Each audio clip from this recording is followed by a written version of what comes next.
नमस्कार, आप देख रहे हैं विराट 24 न्यूज और आपके साथ मैं हूं अजिता। वाहन फाइनेंस कराने के कुछ माह बाद पूरा भुगतान करने के बाद भी बैंक के मुख्यालय से नोटिस पहुंचने के बाद उपभोक्ता के पैरों तले जमीन खिसक गई।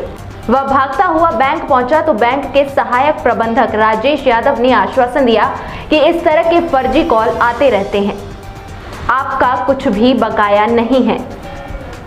इसी दौरान जब वह अन्य सूत्रों से पता किया तो जानकारी हुई कि उसके द्वारा एक मुश्त जमा की गई रकम सहायक प्रबंधक के द्वारा जमा ही नहीं की गई है, बल्कि हर माह की किस्त सहायक प्रबंधक जमा कर रहा है। इसी तरह लिमिट से भी सहायक प्रबंधक के द्वारा पैसे निकालकर उपयोग किए गए। जब उसने शिकायत की तो उनकी लिमिट बंद कर दी गई, जिसके बाद पीड़ित ने सिविल लाइन थाने पहुंचकर शिकायत दर्ज कराई है।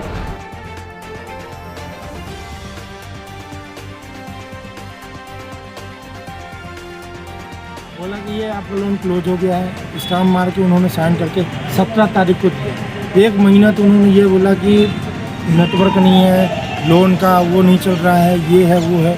अब मैं यहाँ डेली चक्कर काटता हूँ। और ये है वो पर्ची जो मैं पैसे जमा किया हूँ, ये सामने देखिए, ये 20/7 ये मेरा लोन अकाउंट है।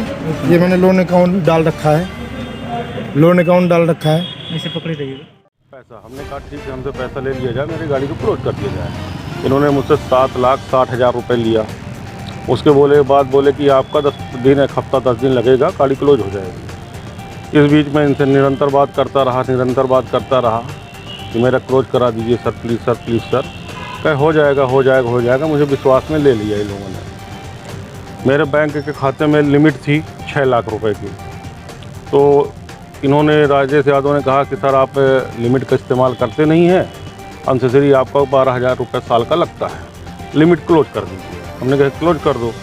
तो इन्होंने लिमिट क्लोज के नाम पे हमारे पास आए, बोले कि आपका 7 लाख के लगभग लिमिट बढ़ गई है, अब आप हमको चेक दे दीजिए। 7,55,000 का मुझसे ये चेक लिए। फिर जब मैं सोमवार को जाता हूँ तो मुझसे हाथ जोड़कर अनुरोध करते हैं, निवेदन करते हैं कि सर मैं आपका एक पैसा आपका ईमानदारी से वापस करे देता हूँ। हमने कहा ठीक है, मेरी जमा करो। तो उस दिन 9,72,000 के समथिंग मेरे खाते में इन लोगों ने जमा किया सोमवार को, और बोला फिर हमको NOC एक तो निकाल के दे देते हैं, गाड़ी की भी दे दिया और लिमिट की भी दे दिया। और सोमवार को हमको दे दिया निकाल कर, और कहे कि आपका सब खत्म हो गया, आज से सब आपका कुछ नहीं होगा। मंगलवार को माने कल फिर मेरा 4,899 रुपया फिर काट लिए ये लोगों ने। माने जितने भी डॉक्यूमेंट्स दिए गए टोटल फाल्स है। थाने में भी शिकायत की मैं थाने में गया। उसके बाद फिर ये हमको महिया थाने में बुलवाए स्टाफ के लोग, हमारे ऊपर प्रशासनिक दबाव बनाने की कोशिश की है। लेकिन मैं धन्यवाद दूंगा ईमानदारी से शिवा अग्रवाल जी का, जिन्होंने ईमानदारी से हमारा सारा कागज़ देखा और कायदे से हमसे बात की। उसके बाद ये कहा कि नहीं सर आप सही हैं, गलत बैंक वाले हैं। बैंक वाले मुझसे माफ़ी मांगने लगे। हमने कहा माफ़ तो ठीक है, कितने लोगों के साथ किए हो गए आप लोग? मान लो बहुते कोई गरीब है तो मर गया, कहीं का नहीं रह गया। और उल्टा ये हमको फंसाने की कोशिश भी की है, लेकिन क्या की सूझबूझ के कारण फिर मैं SP साहब से मिला, पूरी घटना बताया। फिर यहाँ थाने आया, थाने पूरी घटना बताया। और मुझको कल तक बार फ़ोन कर रहा था राजेश, मैंने फ़ोन नहीं उठाया। और लोगों से मेरे को दबाव बना रहा था कि जितना पैसा चाहिए उतना पैसा ले लीजिए, आप FIR मत कराइए। हमने कहा भाई मेरे को पैसा नहीं चाहिए, न्याय चाहिए। तुमने मेरे साथ जो गलत किया है, जो चीटिंग की है, न जाने कितने लोगों के साथ किया होगा। माने बैंक के जो और कर्मचारी हैं उन्होंने मुझसे कहा कि आप जितना आप बोलो उतना पैसा दूंगा। मैंने कहा मेरे को पैसा तो चाहिए ही नहीं। चेक और वो जो लिए थे किस पद में था आपसे जिसमें उन्हें चेक? वो हमेशा बैंक मैनेजर की कुर्सी पे ही बैठता था, बैंक मैनेजर अपनी कुर्सी पे नहीं बैठता था।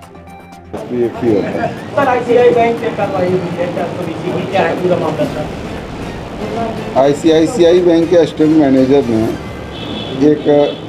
अपने ही एक ग्राहक को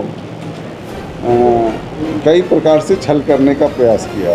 उसके पैसा जो लोन के एवज में उसने पैसा दिया, वो पैसा अपने पास किया, जमा नहीं किया। उसका जो और भी धन जो उसमें था उसको भी उसने हेर फेर करने की कोशिश की। जब पुलिस की शिकायतें हुई तो कुछ पैसे उसमें डाल भी दिए। तो उसका पूरा आचरण ऐसा था कि जो आपराधिक कृत्य की श्रेणी में आता था। इस कारण से मुझे कल शिकायत प्राप्त हुई थी।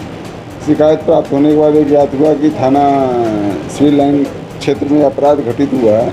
तो मैंने PI सिविल लाइन्स को निर्देशित किया, जिसके आधार पर संबंधित व्यक्ति के विरुद्ध अपराध कायम किया गया है और उसकी विवेचना की है। इसी तरह की तमाम ताज़ा तरीन खबरों के लिए बने रहिए विराट 24 न्यूज़ के साथ। बहुत बहुत धन्यवाद।